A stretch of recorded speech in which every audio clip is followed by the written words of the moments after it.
Hola, ¿qué tal? En esta nueva cápsula hablaremos de la estructura del documental. Mi nombre es Vladimir Rivera, soy escritor y guionista.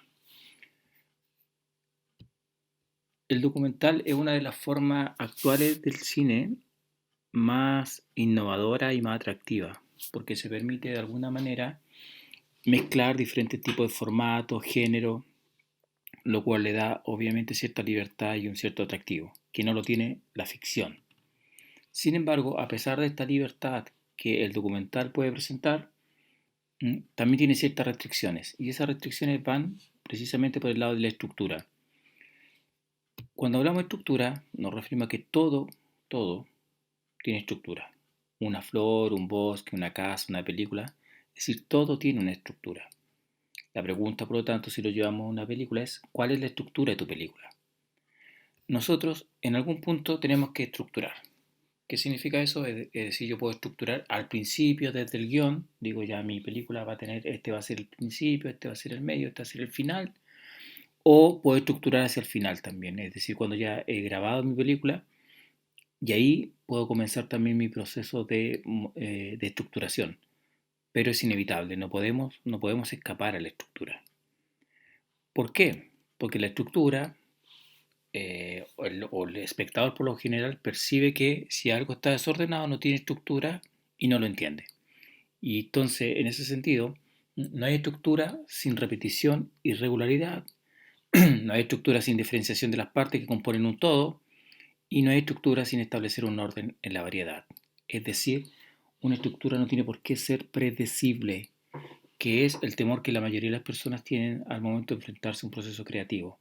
Es que no quiero que mi película sea predecible, es decir, nadie quiere que la película sea predecible. Sin embargo, igual debe tener una estructura. Por lo tanto, la pregunta que viene a continuación es, ¿cuál es la estructura de tu película? Dicho eso, ¿qué es la estructura del documental? Eh, el documental tiene una estructura. En ese sentido también se diferencia de la ficción, porque la ficción suele tener una estructura más aristotélica, por lo general. Sin embargo, el documental suele romper con esa categorización. En ese sentido, ¿por qué tenemos que estructurar? Porque las imágenes y sonido no se puede presentar de cualquier manera.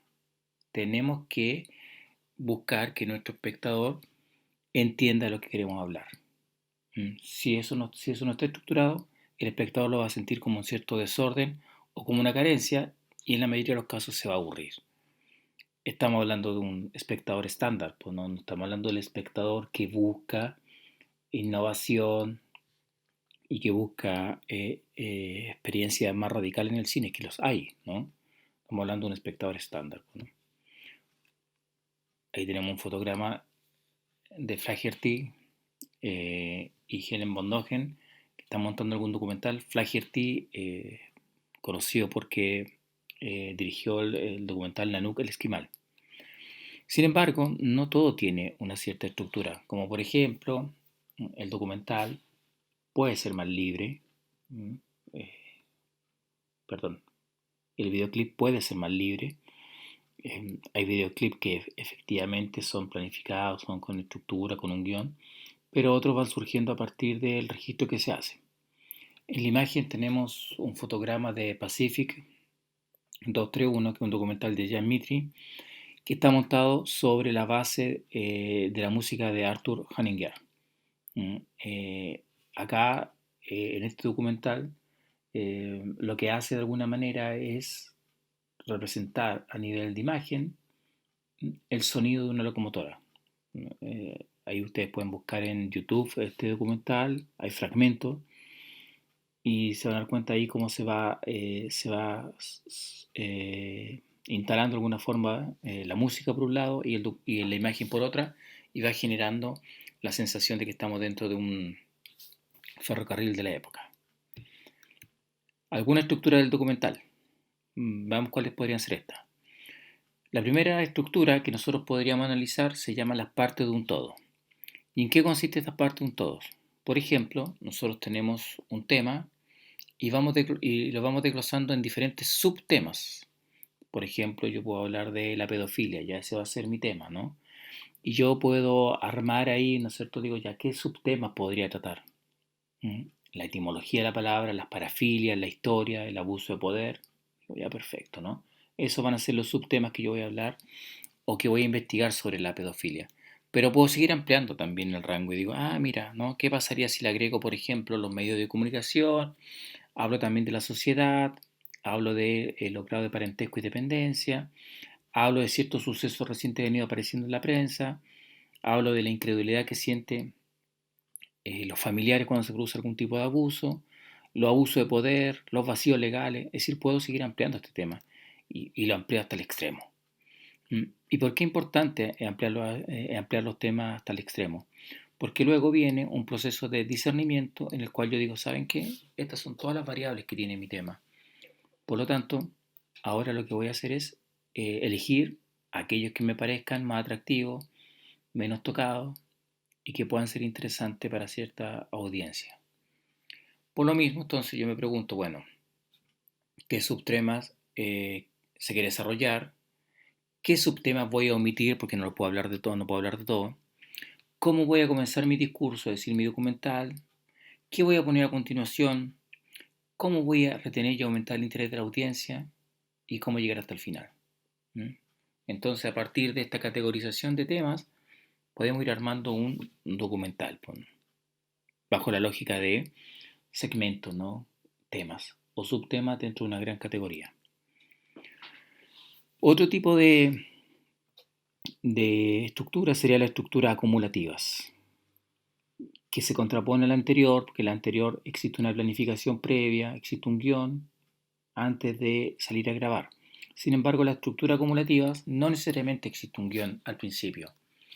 Flaherty, por ejemplo, que es el señor que aparece en la fotografía, que el director de Nanook, él pensaba o estimaba, o mejor dicho, él nunca trabajó con un guión, sino que partía de una idea, la desarrollaba y en la medida que iba grabando, iba ordenando el tema.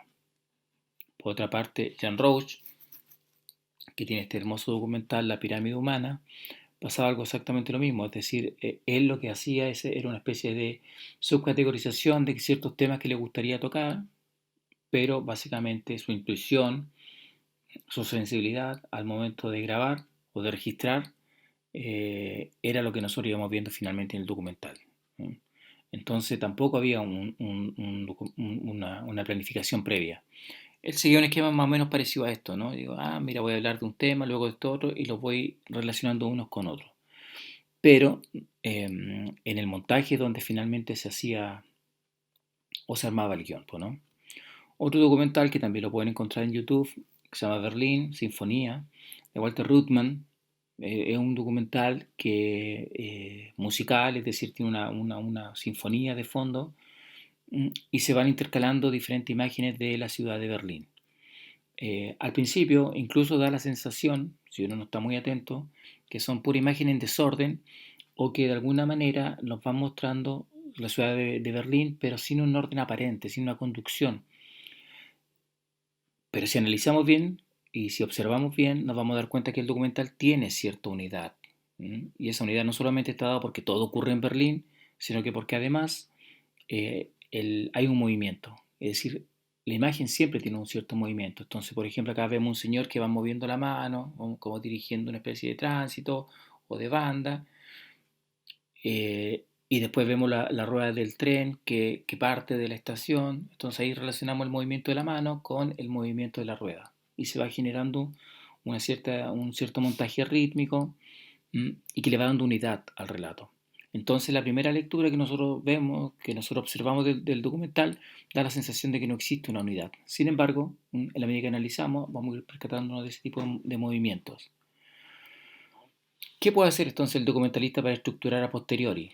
Es decir, después de que yo grabé. Primero, eliminar los errores más evidentes y juntar aquellos elementos que se parecen en la forma o en el sentido. ¿Qué significa eso? Que como nosotros hemos grabado varias imágenes, lo más probable es que muchas de ellas puedan tener un sentido más o menos parecido. Es decir, si yo grabo una granja y grabo una vaca, grabo un caballo, grabo una cabra, lo que sea, puede ser que, es decir, en principio son imágenes distintas, Pero si lo llevo al montaje y veo que las tres están pastando, no me está diciendo mucho más. Entonces yo digo, perfecto, ¿con cuál de esas tres imágenes me quedo? Entonces, una vez que nosotros terminamos nuestro documental, tenemos que sí o sí eliminar aquellas partes que nos parezcan más erróneas. Y en segundo lugar, ¿no es cierto?, eliminar también o agregar aquellas escenas o imágenes que nosotros sintamos que están repetidas y que nos están agregando mayor información. ¿Cuáles son las ventajas de este tipo de estructura?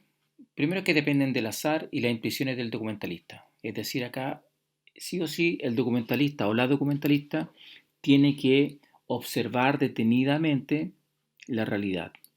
Y hay cierta intuición que dice que le permite decir, mira, la historia va a ir por acá. Segundo, que requiere poca o nula planificación. Y lo tercero, la incoherencia puede ser resuelta mediante el empleo de música impactante o la narración. Es decir, hay un tipo de... si yo veo que hay ciertas imágenes, ¿no?, que están atractivas pero que no tienen coherencia entre sí, perfectamente yo puedo agregar una música y que le pueda dar sentido a unidad, o un narrador en off que le dé sentido a la imagen, como suele ocurrir, por ejemplo, con cierto tipo de documentales positivos, que une mediante narrador en off aquellas imágenes que en principio no tienen relación. Aquí tenemos una imagen del documental Hospital, uno de los grandes documentales de la historia del documental, y creo que algunas imágenes también están liberadas en YouTube. ¿Cuáles podrían ser las posibles desventajas de este tipo de estructura, de las estructuras acumulativas? Se dificultan el desarrollo de forma extensa, es decir, en un documental de este tipo, eh, precisamente ahí, ¿no?, de 10, 15 minutos, 20, se aprecia el atractivo del documental. Sin embargo, ya cuando es una hora y media, como que se vuelve un poco repetitivo.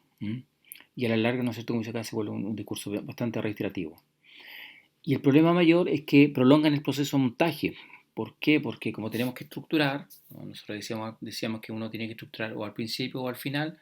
Bueno, en este caso vamos a tener que estructurar al final, porque ese proceso puede ser más largo de lo habitual. Hay excepciones, obviamente, pero esa es la norma, ¿no? Hay otro tipo de estructuras que se llaman estructuras cronológicas, que su nombre lo dice, es decir, que siguen cierta cronología, cierto patrón. Las horas del día, el inicio, el desarrollo, el final de un proceso industrial, eh, lo que sea, ¿no?, pero que siga cierta cronología, como ocurre, por ejemplo, en el documental de Lynn Riefenstahl, El triunfo de la razón, que básicamente lo que hace es registrar un congreso nazi desde el principio hasta el final, ¿verdad? Entonces, una cronología, el documental está dado por esa cronología. Esto permite, ¿no es cierto?, el seguimiento o trayectoria de personajes o eventos que suministran su propia organización de tiempo y espacio. Es decir, acá lo importante es entender cuál va a ser esa cronología y registrarla, como por ejemplo en el documental Baraka, que tiene varios fragmentos cronológicos, que también creo que está liberado en YouTube y en Vimeo, para aquellas personas que lo quieran ver. Ventajas: destaca las conexiones causales y cronológicas de los personajes o eventos y facilita la proyección e identificación de la audiencia. Por ejemplo, cómo olvidar este hermoso documental La Marcha del Pingüino, que muestra la marcha que hace el pingüino kilómetro y kilómetro para efecto de poder empollar a su cría y después el regreso. Sigue una cronología, sigue un patrón. Desventaja: pone límite al productor al someterlo al desempeño del personaje elegido o el desarrollo del evento. Es decir, ¿qué significa eso? Que el productor sí o sí tiene que preocuparse de que si yo voy a grabar los pingüinos desde el principio al final, eso tengo que sí o sí asegurarlo para que quien esté dirigiendo le permita precisamente poder mostrar esta marcha, ¿no? Y podría resultar demasiado previsible, ¿no?, porque no hay sorpresa acá, salvo que ocurra algún evento inesperado en la misma cronología del evento. Otro tipo de estructura, que es la que me parece a mí más atractiva, es la estructura de contrapunto, porque lo que hace en el fondo es ir generando, por ejemplo, varios temas, un tema A, B, C, por ejemplo, y a partir del punto C lo que hacemos es que vamos entregando diferentes subcategorías del tema, es decir, se abre y nos entregan nuevas variantes del tema principal. Entonces vamos produciendo una especie de rama, por decirlo de alguna manera. Por ejemplo, ¿no?, yo tengo un tema A que lo desarrollo y que le da unidad desde el principio hasta el final. Sin embargo, lo voy contraponiendo con una trama B, que va generando un contrapunto distinto, disonante con la trama A, como ocurre, por ejemplo, con el documental Cuando fuimos reyes, ¿no? Que muestra la pelea entre Foreman y Mohamed Ali, pero que al mismo tiempo este documental, ¿no? Además de mostrarnos la pelea, nos va mostrando porque en ese evento participaron varios cantantes de color eh, en la previa, ¿no? Entonces, por ejemplo, aparece James Brown, ¿no? Entonces, el documental lo que va haciendo es que no solo nos va mostrando la pelea, sino que en paralelo nos va mostrando ciertos elementos o ciertos sucesos que van ocurriendo con este evento en particular, es decir, con este congreso de música que se realizó y lo que estaba pasando también en el gobierno de la época. No, no olvidemos que esta pelea se realizó en Zaire y de alguna forma refleja los turbulentos años africanos de revoluciones de la época. Ventajas: privilegia el orden, crea expectativa en la audiencia, favorece el desarrollo de forma extensa porque como permite este juego de ir y volver, ¿no? Yo lo puedo desarrollar también con mayor tiempo, en mayor longitud, en proyectos de mayor longitud, y reduce las dudas en el momento del montaje. ¿Por qué? Porque yo ya más o menos sé, como tengo una estructura previa, cómo debería ser este montaje. Como muestra, por ejemplo, en este fotograma, Marilyn Manson, en el documental de Bowling for Columbine de Michael Moore, que va haciendo una especie de contrapunto entre el uso de las armas y la violencia en Estados Unidos y cómo se culpa erróneamente, por ejemplo, a la música de producir la violencia, cuando en realidad es el mismo sistema norteamericano el que lo hace. Pues, ¿no? Esto se haciendo una especie de contrapunto y en algunos momentos se produce cierta ternura, cierta ironía, cierta risa y por lo tanto una reflexión más profunda del tema.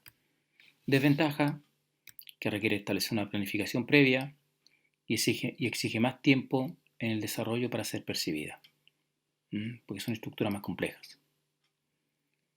Eso, espero que se haya entendido. Muchas gracias.